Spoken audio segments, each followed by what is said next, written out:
সাকিব খানের অ্যাক্টিং কেমন ছিল? সাকিব খানের অ্যাক্টিং এর থেকে আমি বলবো সিয়াম অল্প সময়ে খুব ভালো অ্যাট্রাক্ট করছে। এই মুভিটা দ্বিতীয়বারের মতো দেখতে এসেছি। ও, এই নিয়ে আপনি দুইবার দেখে ফেলছেন তাণ্ডব মুভি। সাকিব খানের অ্যাক্টিং কেমন ছিল? সাকিব খানের অ্যাক্টিং এর থেকে আমি বলবো সিয়াম অল্প সময়ে খুব ভালো অ্যাট্রাক্ট করছে। সাকিব খান তো অবভিয়াসলি ভালো করছে, তবে আরেকজন যে ছিল আই ফরগট দ্য নেম, আরেকজন নায়ক ছিল নিশু। ওনাকে আরেকটু সময় রাখা যেত, একদমই কম সময় হয়ে গেছে কারণ আচ্ছা, আচ্ছা, আপনি কি এরকম আরো কোনো মুভি দেখতে যাচ্ছেন? রাইট নাও এখনো জানি না, বাট দেখা যাক, মানে এক্সপিরিয়েন্স ভালো ছিল, সো ইনশাআল্লাহ হয়তো।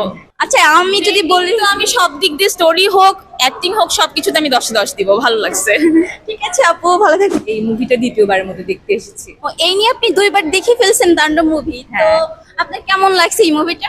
আসলে যতটা এক্সাইটমেন্ট নিয়ে এসেছিলাম, কারণ ওটা যেহেতু দেখা, তারপর ভালো লেগেছে বলেই তো সেকেন্ড বার আসলাম। তাণ্ডব মুভির সবচেয়ে ফেভারিট পার্টটা আপনার কেমন, কোনটা লাগছে আর কি? আমার যেটা লেগেছে সেটা হচ্ছে যে জয় হাসানের যে টুইস্ট, ওটাকে আমি বলতে পারি এটা একটা চমক ছিল মুভির মধ্যে, যে জয় হাসানের ইয়ারটা পুরো চেঞ্জ হয়ে গেছে। তখন আপনার কাছে কেমন, তখন আপনার ফিলিংসটা কেমন আছে? ওটাই আমার কাছে মানে পুরো মুভির মধ্যে ওটাই টুইস্ট লেগেছিল, এবং ওটাই পুরো মুভিটাকে আমার কাছে মনে হচ্ছে টার্ন করে সামনের দিকে নিয়ে গেছে। আচ্ছা, আমি যদি বলি তাণ্ডব মুভির মধ্যে রোমান্টিক যে সিনটা আছে, এটা আপনার কাছে কেমন লাগছে সাবিলা নূরের? ওটা আমার কাছে এই সিনেমার সবচেয়ে আসলে দুর্বল দিক মনে হয়েছে। সাবিলা নূরকে আমি মানে মনে হচ্ছে আরেকটা অ্যাক্ট্রেস নিলে আরো ভালো হতো।